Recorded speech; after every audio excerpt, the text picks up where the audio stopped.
O inimaginável na estrada de Suzano.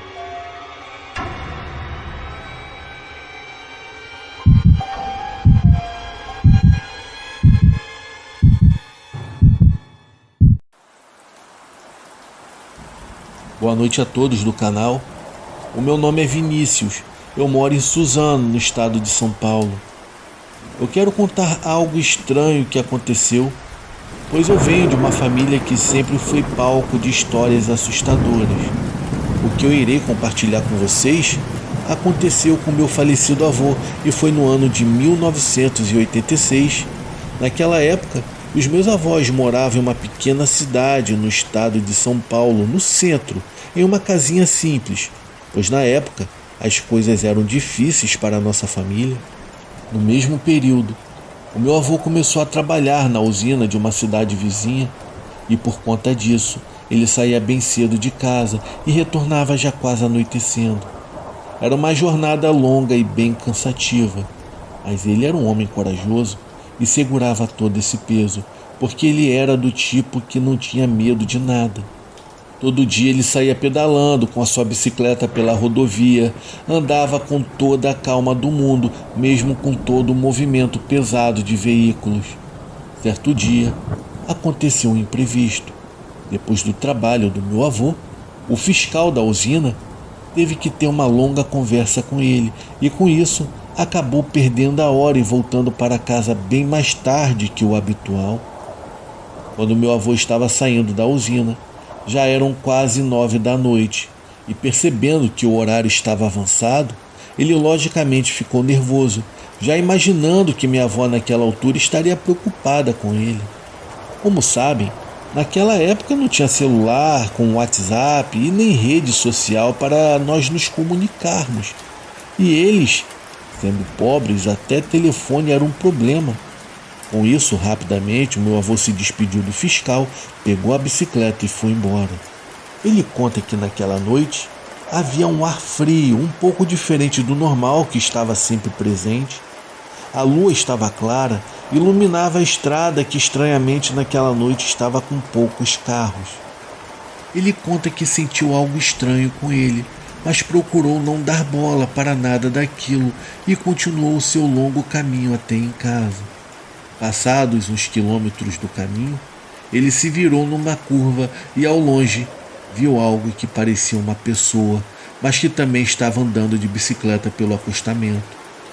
O meu avô ficou feliz da vida, pois teria com quem conversar no caminho e não ficaria com aquele silêncio todo, então acelerou e pedalou mais forte. Nesse momento, enquanto ele acelerava, parecia que a pessoa à sua frente fazia a mesma coisa. Acelerava também. Parecia até que estava fugindo dele. A velocidade era muito rápida. O meu avô na mesma hora estranhou, mas continuou a pedalar para tentar alcançar. Ele foi seguindo em alta velocidade, até que percebeu que seja o que for que estava à sua frente, começou a reduzir a velocidade e foi diminuindo aos poucos. Naquela altura, o meu avô já estava exausto de tanto forçar para pedalar. E foi aí que ele conseguiu chegar até a pessoa. Ao se aproximar para dar os parabéns sobre como uma pessoa corria bastante em velocidade, e bem na hora que o meu avô ia começar a falar, veio um susto que quase fez ele morrer do coração. Aquela pessoa ou entidade se virou para ele e o meu avô conta que não tinha rosto, não havia nada, não tinha olhos, nem boca, nem nariz. Somente a pele por cima do crânio. Na hora o meu avô paralisou sentado na bicicleta, que ainda estava em movimento lentamente. Ele descreveu que parecia estar vendo o próprio demônio. Apavorado e congelado sobre a sua bicicleta, ele ficou ali sem saber o que fazer. Foram instantes de puro terror. Foi então que de repente aquilo começou a pedalar de novo e logo em seguida simplesmente desapareceu bem diante dos seus olhos. Ele então parou e ficou lá parado sem nenhuma reação. Em seguida, como se tivesse saído de um transe, ele conseguiu tirar forças para continuar o seu caminho e começou a pedalar o mais rápido possível para chegar em casa. Quando ele chegou, A minha avó estava preocupada e perguntou por que ele havia demorado tanto. O meu avô contou toda a história para ela e ela acreditou nele. Aquela foi a única vez que ele viu aquela coisa sinistra, embora ele tenha tido outras experiências sobrenaturais. Mas ele sempre disse que aquela foi a maior e a mais assustadora de todas. Então fica uma dúvida. O que será que ele viu? Que entidade seria aquela? Seria um demônio? Seria um fantasma? Pois bem, ele realmente viu algo muito assustador naquela noite na estrada. Eu imagino piamente que aquela coisa que ele viu era mesmo algo que não fazia parte dessa terra. Boa noite.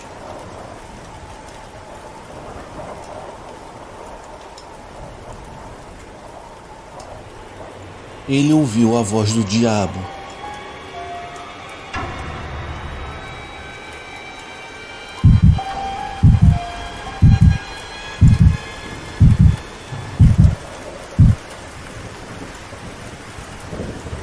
Demônios são apenas invenções, porque nunca os viram. No entanto, o fato de não podermos vê-los não significa que eles não sejam reais. Meus amigos, eu nasci em uma cidade do estado do Paraná. Quando criança, o meu sonho era ser investigador particular. Isso não era apenas uma brincadeira. Eu realmente queria seguir esse caminho. Uma vez, enquanto eu estava no ensino médio, eu precisei fazer um trabalho sobre um caso real relacionado à minha cidade. Era para uma matéria para o jornal da escola.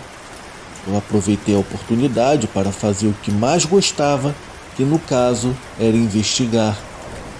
Inicialmente, eu não conseguia decidir o tema até que algo me chamou a atenção. Eu me lembrei que um familiar há muitos anos tinha tentado tirar a própria vida, dizendo que ouvia uma voz em sua cabeça o tempo todo. E não era só ele.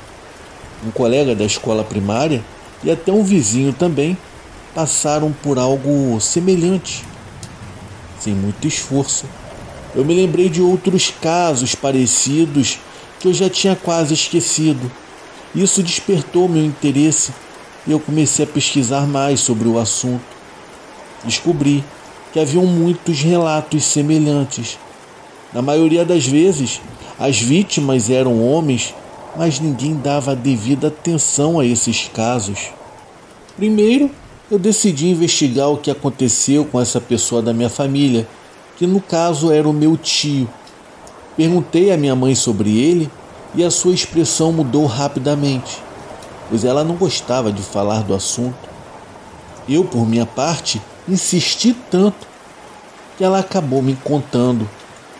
O meu tio sempre pareceu uma pessoa normal. Um dia, ele começou a se comportar de uma forma estranha, falando sozinho no quarto, como se discutisse com alguém. Quando perguntavam o que estava acontecendo, ele se recusava a responder, dizendo que ninguém acreditaria nele. Depois de muita insistência, revelou com medo que ele ouviu uma voz aterrorizante em sua cabeça. Essa voz dizia que ele deveria atacar a própria família, argumentando que ninguém o amava por ele ser um alcoólatra. Com o passar do tempo, ele se sentia cada vez pior. Algumas noites ele pedia para ser amarrado, pois a voz insistia para que ele machucasse alguém. Apesar do medo, ele lutava com todas as forças para resistir. Naturalmente, a sua família inteira começou a ter medo dele. Porém, teve uma noite que ele afirmou que havia um demônio em sua cabeça que queria usá-lo. Ele repetia que alguém iria morrer porque o próprio Lúcifer havia ordenado. Ele pediu para ser amarrado com mais força do que nunca. Pediu até para que a janela fosse travada e a porta trancada por fora. Ele também pediu para que, independentemente do que vissem ou ouvissem, ninguém deveria abrir a maldita porta.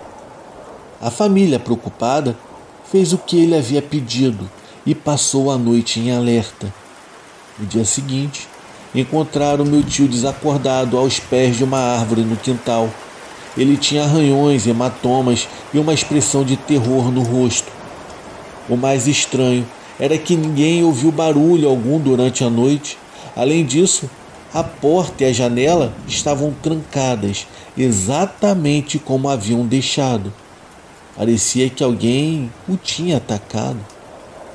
O meu tio foi levado ao hospital e assim que se recuperou, nós perguntamos quem tinha feito aquilo com ele.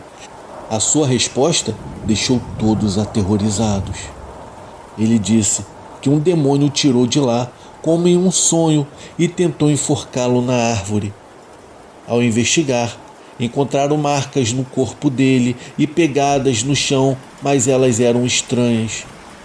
Após todo o ocorrido, eventos paranormais começaram a acontecer na casa e o meu tio decidiu se mudar da cidade e nunca mais voltou. Quando a minha mãe terminou de contar essa história, eu fiquei arrepiado pensando em várias possibilidades e me fazendo inúmeras perguntas, porém sem respostas. Algo maligno parecia envolver realmente o caso. Sem fazer comentários, eu comecei a anotar tudo como um verdadeiro investigador. Perguntei a outros familiares, mas eles quase não quiseram falar. Eu soube apenas que com o tempo o meu tio felizmente melhorou. Depois eu decidi conversar com os meus vizinhos. Um deles, chamado Juan, tinha 17 anos. Foi quando algo parecido aconteceu. Ele era muito reservado e tímido, o que dificultava conhecê-lo bem. A sua mãe me contou que ele parou de dormir e perdeu interesse por tudo, inclusive pela família. Ele não comia, emagreceu muito e acabou desenvolvendo olheiras profundas. Passava as noites em claro, trancado no quarto, e a sua mãe ouvia murmúrios, mesmo sabendo que o mesmo se encontrava sozinho. Foi então que numa quarta-feira, no dia da sua morte, o Juan disse à mãe que ouviu uma voz desconhecida durante a noite inteira, chamando pelo nome e dizendo que a paz que ele tanto buscava, ele só teria no inferno. Apesar de acharem que ele estava apenas perturbado, à tarde do mesmo dia, infelizmente, o encontraram morto dentro do guarda-roupa. O laudo do obituário indicou desidratação como causa da morte, mas a família acreditava que tinha relação com a tal voz que o atormentava. Ao removerem o corpo, notaram que ele estava sem camisa. Ele possuía escritas a caneta em seu corpo, alusivas ao diabo, como por exemplo o nome Lúcifer, escrito em letras negras. A mãe também relatou que coisas estranhas aconteceram durante o velório, como velas que se apagavam sozinhas e o caixão que muitas das vezes dava a impressão que se movia. Após o enterro, o quarto do Juan continuou apresentando fenômenos paranormais. As luzes acendiam sozinhas, as portas do guarda-roupa se abriam e se fechavam durante a noite, e com o tempo, esses eventos cessaram, mas a sensação de culpa e o medo continuaram a assombrar a família. Antes de ir embora, a mãe do Juan revelou que ele não foi o único da família a ouvir aquela voz. Segundo ela, tudo começou com brincadeiras com o tabuleiro Ouija. Quando eu perguntei mais detalhes, ela apenas recusou a falar e entrou em casa. Após ouvir essa história, eu fiquei ainda mais obcecado pelo tema. Embora tenha encontrado mais perguntas do que respostas, eu sabia que ainda havia muito a investigar. Por outro lado, eu conversei com todas as pessoas que eu pude naquele dia. As investigações que eu consegui foram muito importantes. Outros 2 jovens tinham passado pela mesma coisa. Eles também garantiram que um demônio vivia dentro deles e que falava com eles. Antes de falar com as famílias desses rapazes, eu decidi procurar uma benzedeira, porque tudo aquilo parecia um grande mistério. Não foi difícil encontrá-la, já que ela era muito conhecida na região. Quando ela me viu, fez uma expressão estranha ao me cumprimentar. Ela não me respondeu, apenas me observou de uma forma insistente. Escolhendo bem as palavras, eu expliquei o que eu queria saber. Ela levantou as sobrancelhas e me perguntou se eu acreditava no diabo.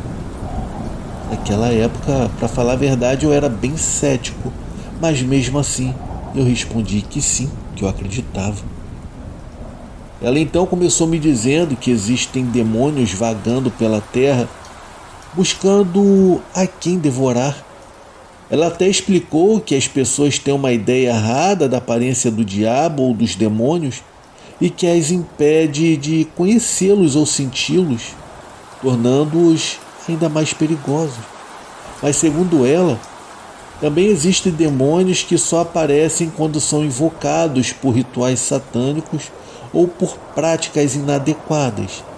Esses sim seriam os mais perigosos, que são os devoradores de almas.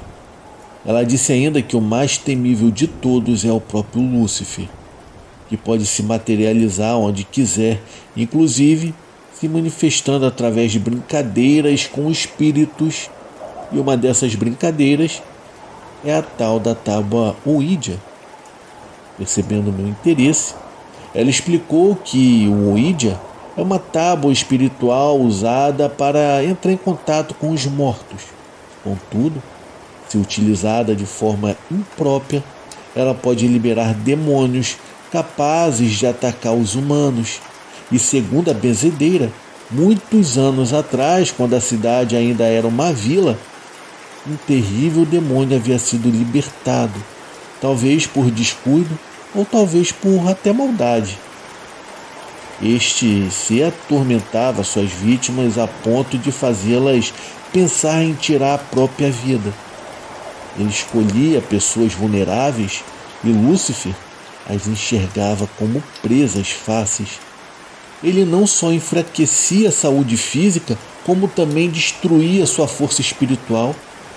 Ao longo dos anos, as pessoas começaram a sofrer ataques desse tipo, e antes de me despedir, ela me aconselhou: filho, é melhor você não investigar nada disso. Deixe isso para lá, porque o diabo tem olhos, ouvidos e, acima de tudo, uma língua bem venenosa que pode enganá-lo facilmente. Você é um garoto novo, inexperiente. Larga isso para lá. Vai viver sua vida, mas esqueça o lado espiritual. Depois dessa conversa, eu comecei a me sentir mais tranquilo, mas eu tive sonhos aterrorizantes. Em um deles, uma criatura horrenda caminhava sobre muitos corpos, depois virava para me olhar e avançava contra minha pessoa, me fazendo acordar bem assustado durante a madrugada. Alguns dias depois, eu perguntei à minha mãe se havia mais alguma coisa relacionada ao que havia acontecido com meu tio. Eu descobri então que haviam encontrado uma tábua Ouija debaixo da cama dele e que eles se livraram dela. Investigar todos esses casos seria impossível, mas colegas meus, ao saberem das minhas pesquisas, mencionaram mais 2 casos. Um deles havia novamente uma tábua envolvida. Era sobre um jovem conhecido de um deles, que costumava jogar todas as noites em seu quarto. Me contaram também que ele acordava quase todas as noites, ouvindo uma voz dentro da sua cabeça. O jovem parou de ir à escola e quem o via dizia que ele estava muito abatido, sofrendo de ansiedade extrema. Pois bem, aquilo me fez acreditar que, de alguma forma, a tábua estava relacionada com os demônios. Eu voltei à benzedeira e pedi que ela me ensinasse a usar a tábua, dizendo que eu queria falar com um parente falecido. Ela achou muito estranho, mas por muita insistência da minha parte, ela concordou, mas me advertiu. Ela me disse que antes de começar, eu deveria ordenar que os demônios se afastassem. Não brinque com o diabo, ela alertou. Você pode se arrepender, e se arrepender feio. Ela me falou essas palavras bem séria. Ela então explicou como usar a tábua e disse que se o ponteiro começasse a contar de 9 a 0 ou de 0 a, eu deveria encerrar imediatamente, pois isso indicava que um espírito ou um demônio estava tentando escapar pela tábua. Era como se fosse uma abertura de portal, segundo ela. Após ouvir todos aqueles conselhos, eu fiquei bem nervoso e apreensivo. Porém, a minha curiosidade era muito maior. E depois daquilo eu fui para casa e consegui uma tábua facilmente. Aquela noite, eu resolvi usá-la sozinho no meu quarto. Iluminei todo o local apenas com uma vela branca, como uma benzedeira havia me recomendado. Isso serve para purificação e proteção. Mesmo sem acreditar nas histórias sobre a tal tábua, eu fiquei inexplicavelmente nervoso enquanto me preparava. Passava-se da meia-noite quando eu comecei o tal ritual. Segundo as instruções, eu coloquei um objeto de prata sobre a tábua para afastar os maus espíritos e demônios. Apesar da recomendação de usar a tábua com outra pessoa, eu decidi jogar sozinho. Eu perguntei: tem alguém aqui? Após 2 minutos, repeti a pergunta, mas não houve resposta. Eu continuei tentando por cerca de 1 hora, porém sem sucesso. Quando eu estava prestes a desistir, o ponteiro se moveu. Por incrível que pareça, mesmo com os meus dedos sobre ele, o triângulo deslizou sozinho e parou sobre o símbolo da lua.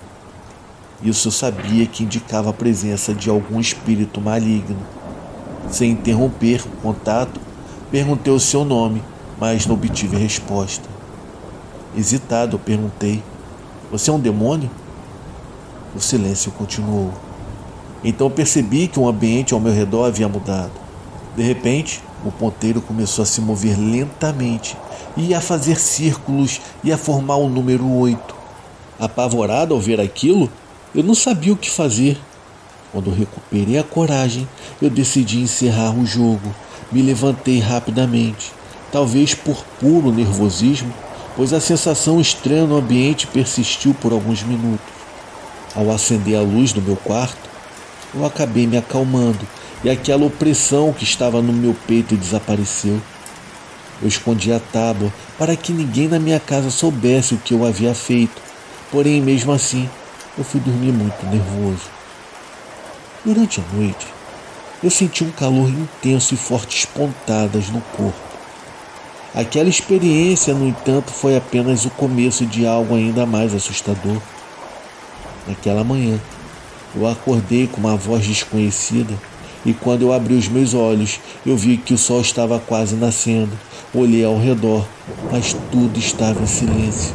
Eu ainda me sentia cansado, talvez pelo pouco que eu havia dormido. Logo me lembrei do que havia acontecido na noite anterior e decidi que tentaria novamente ao anoitecer. Porém, quando a noite chegou, eu me tranquei no meu quarto, decidido a tentar novamente a tábua Ouija. Coloquei meus dedos no indicador, os posicionei sobre a letra G e perguntei se havia alguém ali, sendo que desta vez não demorou muito para obter uma resposta. Quando eu perguntei se seria um espírito comum, o ponteiro se moveu novamente para a figura da lua. Achei que talvez fosse o mesmo da noite anterior. Respirei fundo para tentar me acalmar e esperei por alguns instantes para ver o que aconteceria. Depois de cerca de 1 minuto, eu perguntei o nome daquela entidade. Os segundos passaram, mas eu não obtive a resposta. Então perguntei com firmeza se era Lúcifer que estava ali. O ponteiro começou a se mover de forma estranha, e por mais que eu tentasse, eu não conseguia soltar as mãos da tábua. Eu pedi a Deus que me ajudasse, e ao fazer isso, finalmente consegui soltar as minhas mãos. Meus amigos, as minhas mãos tremiam, então eu percebi que eu não poderia continuar com aquilo. Eu decidi que nunca mais voltaria a brincar com aquela tábua. Enquanto eu guardava as coisas, eu ouvi uma voz bem baixinha, olhei ao redor, mas não vi ninguém.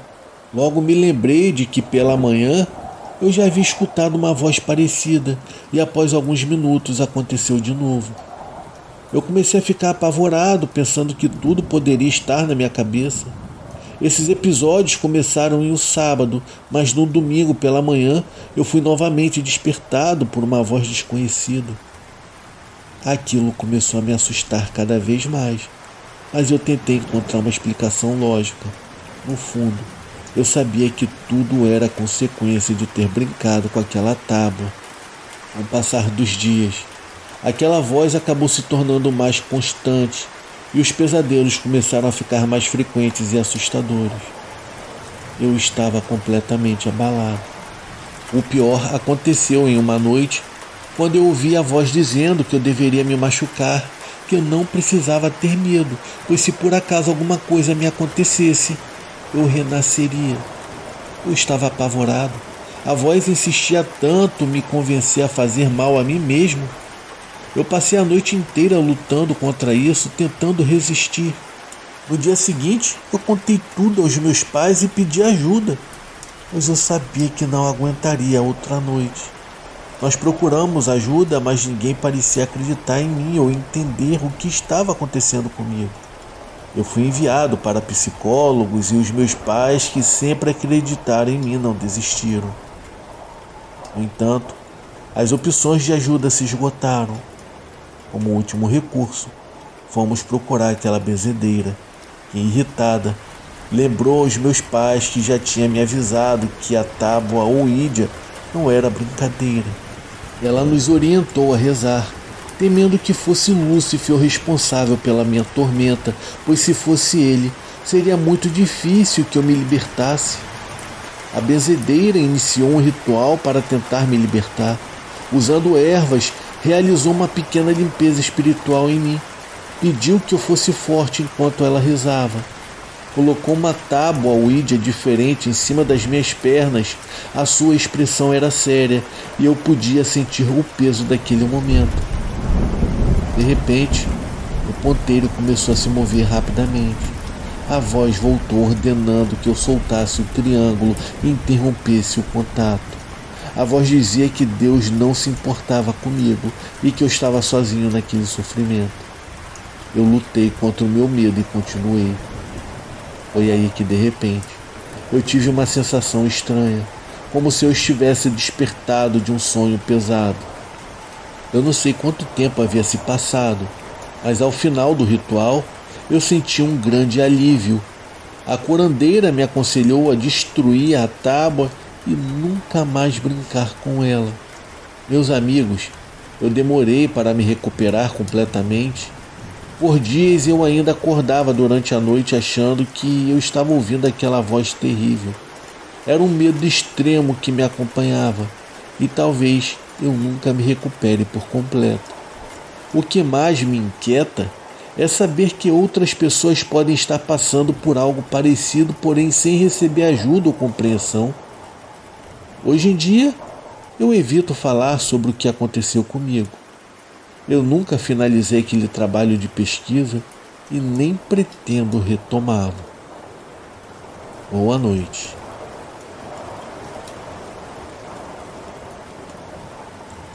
Entre a vida e a morte.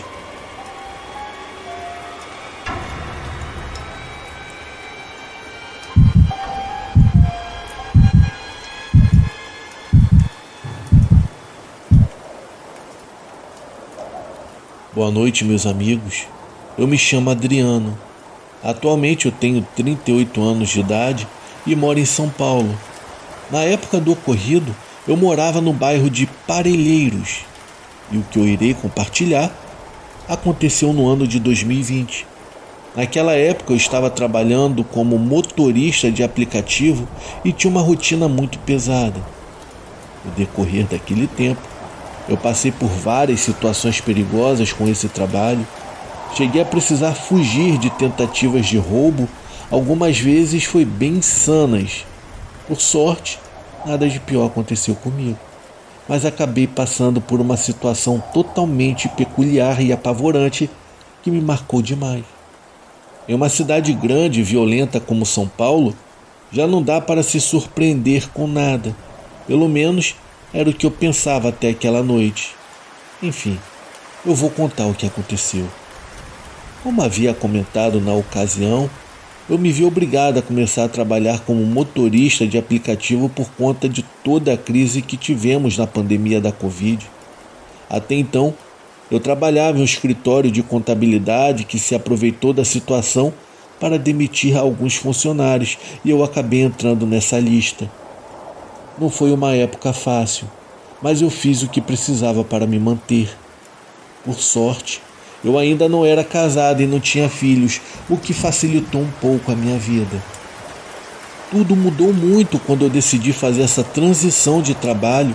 Ao mesmo tempo que eu tinha mais liberdade, eu acabei perdendo a minha estabilidade e me colocava em risco maior, pois quem trabalha com isso sabe muito bem como é. Praticamente passamos o dia todo na rua. E em São Paulo acaba sendo mais cansativo que o normal, pois rodamos grandes regiões. Isso me leva àquela noite assustadora.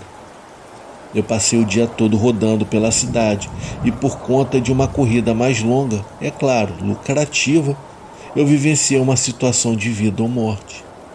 Eu me lembro como se fosse ontem. Até por não fazer tanto tempo do ocorrido, tudo é bem nítido na minha memória. Era uma sexta-feira como qualquer outra.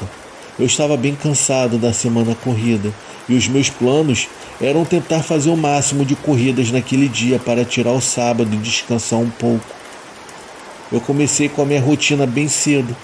Então, como de costume, depois de um café rápido em um boteco perto da minha casa, eu segui para a região de Santo Amaro e Brooklyn, onde há mais empresas e com isso mais pedidos de corrida pelo aplicativo. Aquele dia estava mais tranquilo que o normal. Eu fiz algumas corridas na região, mas no período da tarde, percebendo que não seria um bom dia, já estava até planejando voltar mais cedo para casa. Foi então que lá por volta das 19 horas, ou seja, 7 da noite, o meu celular deu uma notificação para uma corrida bem lucrativa. Pois seria da Zona Sul para a Zona Norte, no bairro de Santana. A passageira estava na região de Interlagos e como eu estava bem próximo, não deu para recusar. Eu fui até o local, a peguei e seguimos pela Avenida Washington Luiz, depois pegamos a 23 de Maio até a região norte. Para quem mora e conhece São Paulo, sabe como é o trânsito nesse horário. É realmente caótico, o que fez a viagem se tornar bem mais longa e cansativa que o normal. E olha que era o período da pandemia, mas ainda assim a cidade continuou como se nada tivesse acontecido. Depois de quase 1h30, enfim cheguei em Santana. Deixei a passageira, finalizei a corrida e desativei o aplicativo. Eu fui até um posto para abastecer e voltar para casa. Naquela altura, já se passavam das 9 da noite. Eu teria que voltar para a Zona Sul, ou melhor, a extrema Zona Sul da cidade. No caminho de volta, peguei a Marginal Tietê e estava exausto. Coloquei uma música e tentei me manter em alerta. Foi nesse momento que comecei a me sentir estranho. Era uma angústia parecida com ansiedade. Olhei no relógio e já eram quase 10 horas da noite. Quando fui chegando perto de Varginha, que é um bairro nas proximidades de Parelheiros, eu peguei a estrada que levava até a minha rua. A região já estava mais tranquila por ser um bairro mais afastado e violento. As pessoas se recolhem um pouco mais cedo, então não haviam tantos carros rondando naquele momento. Sabendo disso, eu tentei me apressar para chegar em casa. Só que aquela sensação não parava. Eu senti o meu coração palpitando e até fiquei com receio de que poderia estar passando mal pelo cansaço ou pelo calor do dia. Para economizar um pouco de combustível, eu desliguei o ar-condicionado no trajeto até em casa e abri um pouco a janela para entrar o ar. Foi naquela hora que eu percebi raios ao longe. Para o meu alívio, começou a cair uma chuva fraca na estrada. Só que com a chuva, o trajeto ficou ainda mais vazio, com praticamente ninguém andando pelas calçadas. Eu estava a mais ou menos 15 minutos da minha casa, mas aquela angústia só foi piorando. Eu desliguei o rádio e sobrou apenas o som do motor e da chuva batendo no capô do carro. Não demorou para eu entender o motivo de toda aquela angústia. Eu cheguei em um trecho da estrada de Parelheiros, onde havia algumas áreas de matagal mais fechado e um ferro velho do outro lado. Eu não gostava daquele trecho, pois foi justamente ali que quase eu fui assaltado naquele horário. O ferro velho já estava fechado. Então, ao passar na frente, estranhei ao perceber que o portão estava aberto, porém com todas as luzes apagadas lá dentro. Eu diminuí um pouco a velocidade, até mesmo para ver se havia alguma movimentação no local, mas parecia tudo vazio. A sensação de angústia foi aumentando naquele ponto. Então resolvi acelerar novamente. Assim que eu fui olhar por uma última vez, eu percebi um vulto muito grande saindo pelo portão e passando por trás do carro, entrando em seguida no matagal do outro lado. Naquele momento, eu senti o meu coração acelerar no ritmo do motor do carro. Eu pisei fundo para tentar me afastar do ferro velho, que continuava com seu portão inclinado aberto. Foi quando eu olhei novamente pelo retrovisor molhado pela chuva e vi aquela coisa correndo pela lateral da estrada atrás do meu carro. Ao ver aquilo, arregalei os meus olhos sem conseguir entender direito o que era aquela coisa. Eu senti um pavor que não conhecia nem mesmo nas vezes que eu fui seguido por motoqueiros querendo me roubar. A criatura parecia ser um cachorro gigante, só que com uma estrutura corporal enorme, mesmo parecendo ser pesado, se movia com uma agilidade assustadora. Pois mesmo acelerando, o bicho ainda conseguia se aproximar de mim. Naquela parte do trajeto, eu não tinha muitas opções para escapar, só dava para seguir em frente até a minha rua, que naquela altura não estava muito longe, mas a criatura não parava de se aproximar do meu carro. Com a pista completamente molhada, eu tinha que manter a minha atenção redobrada, sendo perseguido por uma coisa monstruosa. Foi aí que eu senti o primeiro impacto na traseira do carro. Foi uma batida tão forte que fez tudo estremecer na hora. Eu tomei um grande susto, pois poucos segundos depois, a criatura ainda estava a alguns metros atrás de mim. Nisso me virei rapidamente e consegui ver melhor como era aquela coisa. Para mim, só poderia ter saído do inferno. A criatura tinha pelos, entretanto estavam sujos de terra. Não deu para ver detalhadamente, mas uma coisa eu pude perceber. Ela tinha quase a altura do carro, só que correndo em 4 patas. Eu vou confessar aqui que me vinha uma sensação de não saber o que fazer, pois a criatura estava colada no carro e dando pancadas na parte de trás. Eu tenho certeza que o intuito dela era me fazer perder o controle da direção. Mas como sempre fui um bom motorista, eu consegui manter o veículo estável. Mesmo em uma velocidade mais alta em um determinado trecho, eu perdi a criatura de vista no retrovisor. Eu estava quase respirando aliviado. Foi quando eu senti mais um impacto, porém muito forte, só que do outro lado do carro. Olhei rapidamente para trás e lá estava a criatura perto da janela do passageiro. Por um breve instante, deu para ver o seu rosto deformado. Não deu para segurar o desespero naquele momento. Eu só pensava que se por acaso aquela coisa me fizesse perder o controle naquela estrada escorregadia, com certeza seria o meu fim. Vocês entenderam tudo? Isso ocorreu em um trecho de uns 800 metros, mas mesmo sendo um trecho relativamente curto, a sensação que eu tinha é que o tempo não passava. Foi aí que veio mais um impacto na lateral. Nisso eu não pensei muito. Eu estava perto de uma curva, então virei rapidamente a direção do carro e joguei na direção da criatura. Ao ser atingido com tudo, o carro estremeceu no impacto. Ao olhar para trás, eu percebi a criatura caindo no chão e rolando para a lateral, perto do matagal que no caso havia naquele trecho. Com aquela coisa caída no chão, eu finalmente consegui me afastar e a perdi de vista na curva à frente. Só aí que eu consegui ficar mais tranquilo.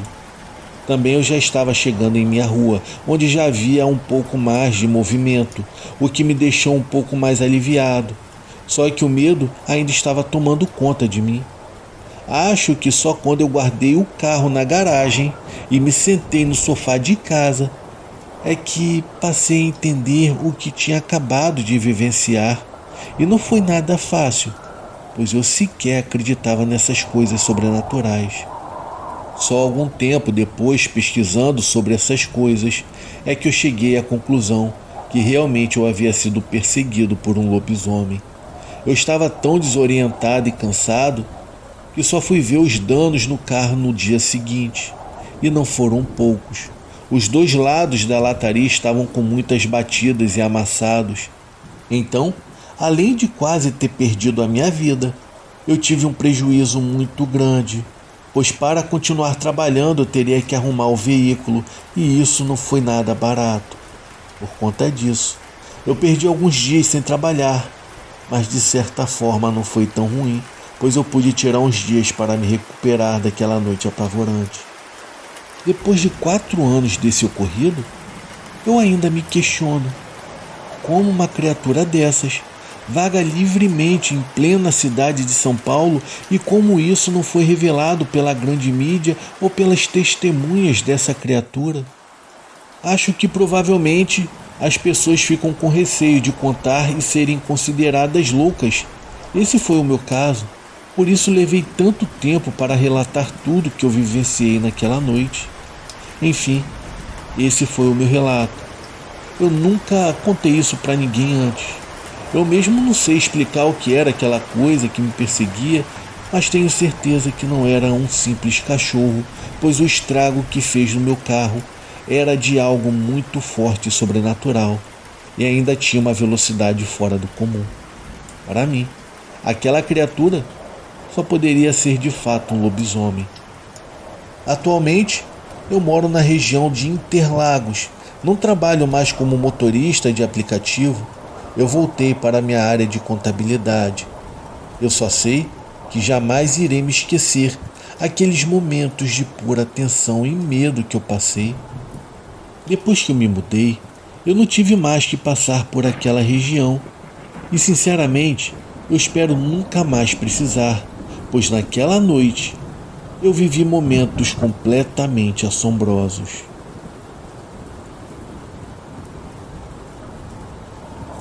O jovem que foi perseguido pelo espírito de sua vítima.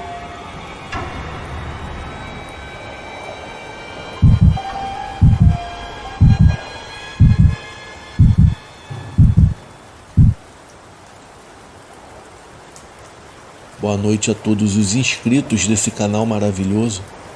O meu nome é Claudete e meus amigos, eu não posso dizer que eu tenho orgulho do meu trabalho, mas ele foi o caminho que a vida me presenteou.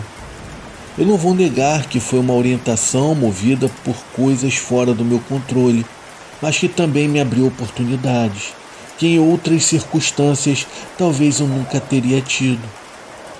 Eu sou benzedeira e trabalho nas proximidades da cidade de Belfor Roxo, na região da Baixada Fluminense, no Rio de Janeiro.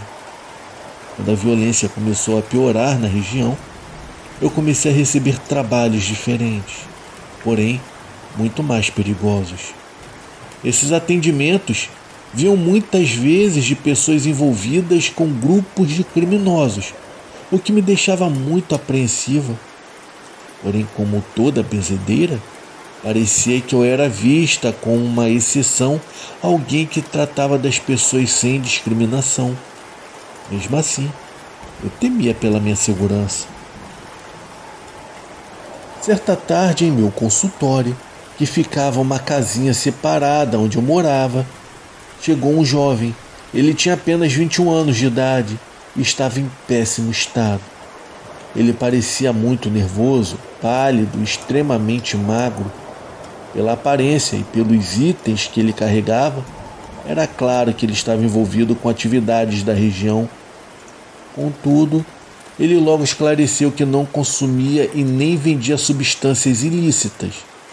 Ele era olheiro um daqueles que monitoram os movimentos na área e avisam os traficantes sobre suas suspeitas. O jovem estava desesperado porque há dias vinha sendo seguido por um homem que, segundo ele, não era desse mundo. Ele via essa figura em vários lugares, no centro da cidade e na frente da sua casa, porém sempre à distância. Era um homem com o rosto desfigurado que o observava sem descanso.